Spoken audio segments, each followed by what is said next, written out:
Saya nikahkan kamu dengan gadis ini dengan mahar 5 miliar rupiah. Assalamualaikum warahmatullahi wabarakatuh. Bayangkan, seorang kakek berusia 70 tahun, menikahi gadis muda berusia 22 tahun, maharnya fantastis senilai 5 miliar rupiah, namun saat malam pertama ternyata. Sebelum kita mulai, kami doakan yang subscribe dan like supaya dilancarkan rezekinya, dan dilunaskan hutangnya. Komen amin di bawah ya. Langit siang itu cerah, cahaya mentari menembus atap tenda kaca yang disusun megah di halaman Hotel Bintang 5 di Kebumen. Sesuatu yang jarang terjadi di kota kecil itu. Mobil-mobil mewah berjajar rapi, kamera wartawan lokal berputar ke sana kemari, dan para tamu datang dengan pakaian terbaik mereka. Semua mata tertuju pada sosok pengantin wanita. Mirna, gadis muda berusia 23 tahun yang dikenal cantik dan sederhana, kini tampak bak putri kerajaan dengan gaun putih berbordir emas. Tapi di balik segala kilauan itu, terselip satu bisik-bisik yang memenuhi udara pesta. Benarkah dia menikah karena cinta? Ah, mana mungkin. Pria itu sudah seperti ayahnya sendiri. Katanya maharnya 5 miliar rupiah dan satu mobil mewah. Bisik-bisik itu terdengar lirih tapi menusuk. Mirna mendengarnya. Tentu saja. Tapi ia mencoba menutup telinga, seolah semua itu tak berarti. Yang penting, pikirnya, hidupnya kini akan aman. Tak ada lagi kekhawatiran soal uang, tak ada lagi malam-malam lapar, tak ada lagi utang yang menumpuk di meja warung ibunya. Ia telah membuat keputusan besar yang bahkan ia sendiri tak tahu apakah benar atau salah. Kuswanto, sang mempelai pria, berdiri di sisi lain panggung. Pria itu berusia lebih dari 55 tahun, berkacamata tebal, perutnya buncit, namun berwibawa dengan setelan jas mahal dan senyum yang berusaha tampak muda. Ia pengusaha properti dan pemilik beberapa hotel di Jawa Tengah. Tatapannya kepada Mirna lembut, penuh kebanggaan, seperti seseorang yang baru saja berhasil membeli permata langka. "Cantik sekali istriku," katanya lirih saat mereka saling bersalaman di depan penghulu. Mirna tersenyum, tapi jantungnya berdegup pelan. "Terima kasih, Pak," jawabnya singkat. Kata, "Pak," itu sempat membuat beberapa tamu menahan tawa kecil, tapi Kuswanto hanya tersenyum. Ia terlalu bahagia hari itu. Suara penghulu menggema, menandai ijab kabul yang berjalan lancar. Sorak-sorai, tepuk tangan, kamera berkilat-kilat. Mirna kini resmi menjadi istri Kuswanto, dan istri seorang miliarder. Namun anehnya, setelah semua ucapan selamat datang silih berganti, Mirna merasa dadanya semakin berat. Ia menatap ibu dan adiknya yang duduk di kursi tamu, menangis haru. Ibunya, seorang penjual sayur sederhana, tersenyum sambil menghapus air mata. "Akhirnya kau tidak perlu susah lagi, Nak." Kalimat itu justru membuat Mirna ingin menangis. Ia menatap wajah ibunya yang dipenuhi kerut dan tangan kasarnya yang sudah terbiasa memegang pisau dan keranjang sayur. Ia tahu, semua ini bukan tentang cinta, tapi tentang pengorbanan. Tentang keputusannya mengorbankan perasaan demi membuat ibunya berhenti menderita. Pesta berlanjut dengan megah. Musik orkestra mengalun, tamu undangan menari di lantai dansa, makanan berlimpah, dan setiap sudut tenda dipenuhi tawa serta kilauan lampu kristal. Namun di tengah semua itu, Mirna duduk diam di kursi pelaminan, matanya menatap kosong ke depan. Ia memperhatikan bagaimana orang-orang memuji suaminya, menyanjungnya, membicarakan kekayaannya. Tak ada yang menyinggung soal cinta, tak ada yang menyinggung soal kebahagiaan. Semua hanya membicarakan uang, status, dan kemewahan. Ketika sesi foto dimulai, Kuswanto mendekatinya. "Kau bahagia, kan, Mirna?" Mirna menoleh pelan, mencoba tersenyum. "Tentu, Pak, saya bahagia." Tapi dalam hati, suaranya berkata sebaliknya. Benarkah ini kebahagiaan? Menjelang sore, pesta mencapai puncak. Kembang api menyala di langit, tamu-tamu bersorak, dan Kuswanto mencium kening Mirna dengan bangga di depan ratusan orang. Namun detik itu juga, entah mengapa, Mirna merasa seolah sedang terjebak di balik tirai sutra yang indah tapi menyesakan. Ia melirik ke arah adik laki-lakinya, Reno, yang berdiri di dekat pintu keluar. Pandangannya tajam, bukan bangga, tapi sedih. Ia tahu kakaknya tidak bahagia. Ia tahu cinta bukan alasan pernikahan ini. Malam mulai turun. Pesta perlahan bubar. Di kamar hotel mewah tempat mereka akan bermalam pertama kali sebagai suami istri, pelayan sudah menyiapkan segalanya. Lilin aromaterapi, taburan bunga mawar di ranjang, musik lembut dari speaker tersembunyi. Tapi Mirna justru merasa gugup, bukan karena cinta, tapi karena takut. Takut menghadapi kenyataan yang sejak awal sudah ia tolak dalam hati. Dan ketika Kuswanto menggenggam tangannya dengan lembut, Mirna hanya bisa menunduk, merasakan jantungnya berdebar keras. Ia tak tahu bahwa malam itu, segalanya akan berubah. Bahwa malam itu bukan hanya tentang dua orang yang baru menikah, tapi tentang awal dari sebuah kisah yang akan mengguncang banyak hati. Malam itu, angin di luar hotel bertiup lembut, tapi udara di dalam kamar suite terasa menyesakan. Lilin-lilin kecil di sudut ruangan menyala redup, aroma mawar memenuhi udara, dan tirai beludru merah marun menutup rapat seluruh jendela. Di tengah kamar, ranjang besar dengan spray putih berkilau tampak seperti panggung untuk dua dunia yang bertabrakan, dunia cinta yang sejati, dan dunia cinta yang dibeli. Mirna duduk di tepi ranjang, tubuhnya kaku. Gaun pengantin yang tadi megah kini sudah berganti menjadi gaun tidur sutra tipis berwarna pastel. Wajahnya masih terlihat cantik, tapi sorot matanya kosong. Tangannya gemetar saat ia memegang segelas air yang disodorkan pelayan sebelum pergi. Sementara itu, Kuswanto berdiri di depan cermin, membuka jas dan dasinya perlahan. Bayangan pria berumur itu memantul di kaca, dengan garis wajah yang menua dan perut yang menonjol. Namun sorot matanya memancarkan rasa puas, seperti seseorang yang akhirnya mendapatkan apa yang diinginkan selama ini. Malam ini, kita resmi jadi suami istri, Mirna, ucap Kuswanto sambil menatapnya dari pantulan cermin. Mirna hanya mengangguk pelan. Iya, Pak. Jangan panggil aku Pak lagi. Aku suamimu sekarang. Nada suaranya lembut, tapi ada tekanan di baliknya. Tekanan yang membuat Mirna tak berani menatap langsung. Kuswanto mendekat, langkahnya berat tapi penuh keyakinan. Tangannya terulur, menyentuh dagu Mirna dan mengangkat wajahnya perlahan. Kau tahu, aku sudah lama menunggu malam ini. Sejak pertama kali melihatmu di warung kecil di dekat pasar. Aku tahu kau bukan gadis biasa. Mirna mencoba tersenyum, tapi bibirnya terasa kaku. Ia masih ingat hari itu, hari ketika Kuswanto datang sebagai pelanggan pertama di warung ibunya, lalu meninggalkan tip besar dan tatapan yang terlalu lama. Ia tak pernah menyangka bahwa tatapan itu akan membawanya ke titik ini. Terima kasih, karena sudah memilih aku, ucap Mirna pelan, meski hatinya bergetar oleh kebohongan itu. Kuswanto tersenyum puas, lalu menatapnya lama sebelum beranjak ke meja untuk mengambil sebuah kotak kecil berwarna hitam. Aku ingin kau tahu, Mirna.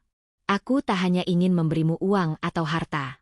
Aku ingin memberikan segalanya, termasuk hidupku. Ia membuka kotak itu. Di dalamnya, bukan perhiasan, bukan cincin tambahan, tapi selembar foto kecil. Foto seorang perempuan muda bersama dua anak kecil. Mirna tertegun. Itu? Kuswanto menatapnya penuh kenangan. Itu istriku yang dulu. Ia meninggal 6 tahun lalu karena kanker. Sejak itu, aku kehilangan arah. Rumah ini, kekayaan ini, semuanya tak punya makna. Aku pikir aku tak akan mencintai siapapun lagi, sampai aku bertemu kamu. Suasana kamar mendadak berubah. Ada keheningan aneh yang membuat dada Mirna terasa sesak. Ia menatap foto itu, lalu menatap Kuswanto yang kini duduk di depannya dengan tatapan rapuh. Bukan seperti pria kaya sombong yang ia bayangkan, tapi seperti seorang manusia tua yang kesepian. Namun di balik rasa iba yang muncul, ada gelombang rasa bersalah yang tak bisa ia sembunyikan. Karena ia tahu, ia tidak menikah karena cinta. Ia menikah karena angka.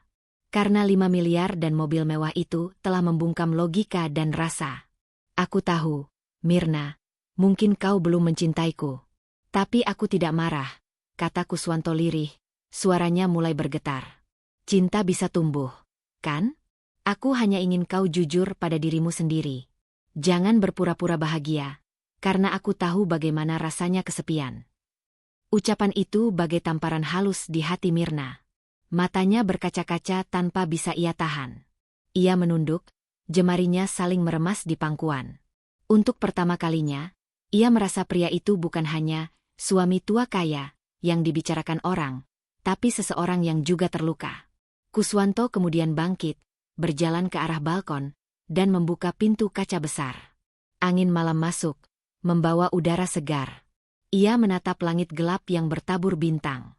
"Lihat itu, Mirna," katanya. "Dulu, aku sering mengajak istriku duduk di bawah langit seperti ini. Kami tidak punya banyak uang waktu itu. Tapi kami bahagia. Aku bekerja keras, membangun semuanya dari nol untuknya. Dan saat sudah berhasil, Tuhan malah mengambilnya. Sejak itu, aku belajar satu hal. Uang bisa membeli segalanya, kecuali waktu dan cinta." Kata-kata itu membuat Mirna menggigit bibirnya. Ia ingin mengatakan sesuatu, tapi suaranya tertahan di tenggorokan. Hanya air mata yang mulai jatuh diam-diam di pipinya. Kuswanto menoleh, tersenyum lembut melihatnya. "Kau menangis?" Mirna buru-buru menggeleng. "Tidak, aku cuma terkena angin." "Tidak perlu menutupi apapun dariku," ujar Kuswanto lagi. "Aku tahu kau masih belajar mengenalku. Aku tidak akan memaksa apapun malam ini." Mirna menatapnya, terkejut. "Ya, malam ini tidak perlu ada apa-apa," lanjutnya pelan. "Aku ingin kau merasa aman dulu. Aku ingin kau mencintaiku karena kau ingin, bukan karena kau harus." Lalu pria itu berjalan pelan ke sofa, mengambil bantal, dan berbaring di sana. "Kau istirahatlah di ranjang. Aku di sini saja," katanya sambil menatap langit-langit. Mirna menatapnya lama, matanya bergetar. Ia tak tahu harus berkata apa. Pria yang ia kira akan memperlakukannya seperti benda, ternyata memperlakukannya seperti manusia. Hening menguasai kamar. Lilin-lilin bergetar pelan, musik lembut masih mengalun dari speaker. Mirna perlahan berbaring di ranjang, tapi pikirannya berkelana jauh. Ia memandangi punggung Kuswanto yang mulai terlelap di sofa, lalu menatap foto istri pertamanya di meja. Hatinya terasa campur aduk antara iba, bersalah, dan kagum. Untuk pertama kali sejak pesta siang tadi, Mirna merasa hening itu tak sepenuhnya menakutkan. Namun beberapa jam kemudian, saat ia hampir terlelap, suara batuk keras terdengar dari sofa. Mirna terbangun, menoleh panik. Kuswanto menggigil hebat, tangannya menekan dada. Pak, kenapa?" "Pak," seru Mirna sambil berlari menghampiri. Pria itu terbatuk keras, wajahnya pucat. Aku baik-baik saja, hanya sesak sedikit." Mirna panik. Ia mengambil air, menepuk punggungnya. Tapi batuk itu makin parah. Kuswanto menatapnya, mencoba tersenyum. "Aku minta maaf, mungkin aku terlalu lelah hari ini." "Pak, aku panggil dokter sekarang." Tapi sebelum Mirna sempat berlari ke telepon, Kuswanto menggenggam tangannya erat. "Mirna, aku cuma ingin kau tahu satu hal." Mirna menatapnya ketakutan. "Apa?" "Jangan biarkan uang membuatmu lupa siapa dirimu." Kata-kata itu keluar lirih, lalu senyumnya memudar. Suara jam di dinding berhenti seolah waktu ikut membeku. Mirna menatap wajahnya, lalu mengguncang bahunya dengan gemetar. Pak, tolong, bangun, Pak." Namun Kuswanto tak lagi menjawab. Malam pertama yang seharusnya menjadi awal dari kebahagiaan, justru berubah menjadi malam yang mengubah segalanya. Fajar belum sepenuhnya menyingsing ketika suara sirena ambulans memecah kesunyian hotel mewah itu. Para tamu dan staf hotel berlari ke arah kamar suite di lantai 3, tempat Mirna berteriak histeris sambil mengguncang tubuh suaminya yang sudah tak bergerak. Gaun tidurnya kusut, rambutnya berantakan, wajahnya penuh air mata. "Pak, tolong bangun. Pak, jangan tinggalkan aku, Pak." Namun tubuh Kuswanto tetap diam. Wajahnya pucat, matanya tertutup damai seolah hanya tertidur. Para petugas medis bergegas masuk, mencoba melakukan pertolongan. Tapi setelah beberapa menit yang terasa seperti selamanya, kepala tim dokter menghela napas berat dan menatap Mirna dengan ekspresi simpati. "Maaf, Bu, suami Anda sudah tiada." Dunia Mirna runtuh seketika. Suara itu bergema di telinganya seperti petir yang memecah langit. Semua rasa yang ia tahan sejak pernikahan, semua kepura-puraan yang ia bangun, kini luruh bersama air matanya.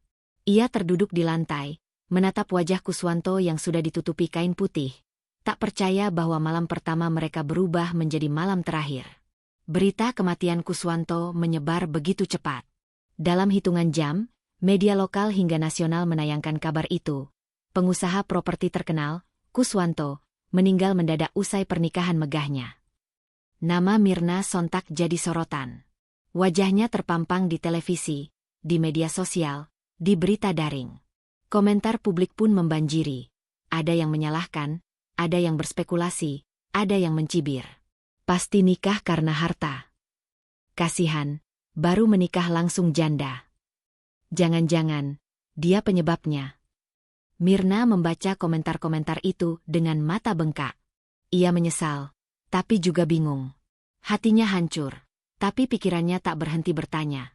Mengapa pria itu pergi begitu cepat, begitu tiba-tiba, begitu tenang?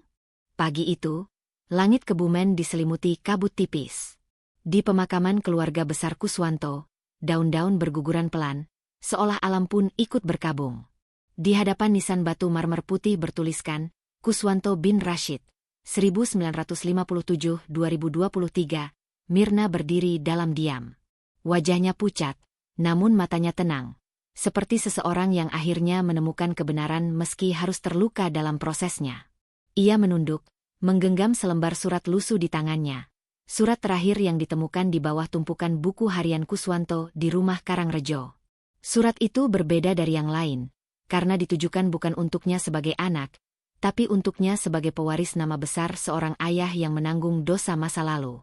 Dengan suara bergetar, Mirna membacanya pelan, hampir seperti doa yang ditujukan hanya untuk didengar langit. Mirna, jika kau membaca surat ini, mungkin waktuku sudah selesai. Aku tidak sempat menjelaskan semuanya secara langsung, dan aku tahu kebenaran yang kau temukan pasti membuatmu hancur. Tapi ingatlah satu hal, aku tidak pernah menyesal mencintaimu. Cinta seorang ayah tidak selalu bisa diungkapkan dengan cara yang benar, kadang terjebak dalam bentuk yang keliru. Aku menikahimu bukan untuk memiliki, tapi untuk melindungi. Karena aku tahu, dunia ini kejam terhadap gadis sepertimu. Aku ingin kau punya nama, rumah, dan masa depan yang tidak lagi diinjak oleh orang lain. Mungkin caraku salah, tapi niatku tidak pernah kotor. Mirna berhenti membaca. Air matanya jatuh di atas surat itu, membuat tinta sedikit pudar. Ia menarik napas panjang sebelum melanjutkan. Aku ingin kau terus hidup, bukan dalam bayang-bayang kesalahanku. Pergilah dari kota ini, Mirna. Bangunlah hidupmu sendiri. Tapi jangan lupakan namaku, bukan sebagai suami, bukan pula sebagai orang yang menistakan takdir, tapi sebagai ayah yang terlalu lama hidup dalam penyesalan. Dan jika suatu hari nanti orang bertanya siapa kau sebenarnya, katakan saja. Aku adalah anak dari seorang pria yang belajar mencintai terlalu terlambat. Mirna menutup surat itu perlahan. Ia menatap nisan ayahnya, lalu berlutut, menempelkan dahinya di batu dingin itu sambil berbisik pelan. Terima kasih, Ayah. Aku sudah tahu semuanya. Aku tidak akan menyalahkanmu lagi. Suara tangisnya pecah pelan, tapi kali ini bukan tangis duka, melainkan pelepasan. Seminggu kemudian, kabar mengejutkan menyebar di seluruh Kebumen. Mirna, janda muda yang dulu dinikahi pria kaya raya dengan mahar miliaran, ternyata melepaskan seluruh harta warisan Kuswanto. Tanah-tanah, perusahaan, bahkan rumah mewah yang dulu menjadi simbol kemewahan mereka, semuanya diserahkan kepada yayasan anak yatim dan panti asuhan di daerah itu. Di tengah kerumunan warga, seorang wartawan sempat bertanya kepadanya dengan nada tak percaya. Bu Mirna, mengapa Anda menyerahkan semuanya? Anda bisa hidup bergelimang kemewahan, tapi justru memilih pergi tanpa apapun. Mirna hanya tersenyum lemah. Karena sebagian harta ini bukan milikku, jawabnya tenang. Aku hanya memulangkannya kepada mereka yang lebih pantas. Aku sudah terlalu lama hidup dalam cerita orang lain. Sekarang aku ingin menulis kisahku sendiri. Setelah itu, Mirna benar-benar pergi. Ia menjual satu-satunya hal yang tersisa, mobil pemberian Kuswanto, dan menggunakan uangnya untuk merenovasi rumah tua di Karangrejo. Rumah itu kini ia jadikan tempat singgah bagi anak-anak yatim dan perempuan yang ditelantarkan. Nama tempat itu ia beri sederhana saja. Rumah Siti, diambil dari nama ibu yang tak pernah sempat ia kenal, tapi selalu ia rindukan. Hari demi hari berlalu. Desa Karangrejo kini sering terdengar tawa anak-anak kecil. Di beranda rumah itu, Mirna duduk sambil mengajar mereka membaca huruf hijayah, mengenalkan doa-doa pendek, dan kadang bercerita tentang seorang pria baik yang belajar mencintai dari kesalahan besar. Tak seorang pun di desa tahu bahwa pria itu dulu adalah suaminya, sekaligus ayahnya. Cerita itu dikubur bersama Kuswanto, dan hanya Mirna yang menyimpannya di hati. Suatu sore, ketika matahari mulai turun dan cahaya senja menembus sela jendela kayu, Mirna berdiri di taman kecil di samping rumah. Ia menatap langit, lalu tersenyum dengan mata basah. "Sekarang aku mengerti, Ayah," bisiknya pelan. "Cinta bukan tentang siapa yang memiliki, tapi siapa yang berani melepaskan." Angin sore berhembus lembut, menggerakkan daun-daun jati. Dari kejauhan, seolah terdengar suara lirih laki-laki tua berkata, "Aku bangga padamu, Nak." Dan di saat itu juga, Mirna tahu, penyesalan telah berubah menjadi ketenangan. Ia menatap cakrawala terakhir hari itu, lalu berdoa dalam hati, "Semoga engkau damai di sisi ibu, karena aku sudah memaafkan segalanya." Sore pun berlalu, membawa kisah cinta yang terlahir dari luka, dan diakhiri dengan maaf yang suci. Dan sejak hari itu, warga Kebumen mengenang nama Mirna bukan sebagai janda kaya, bukan pula wanita yang menikahi pria tua, melainkan seorang perempuan kuat yang menutup kisah hidupnya dengan cinta yang paling murni, cinta seorang anak kepada ayahnya.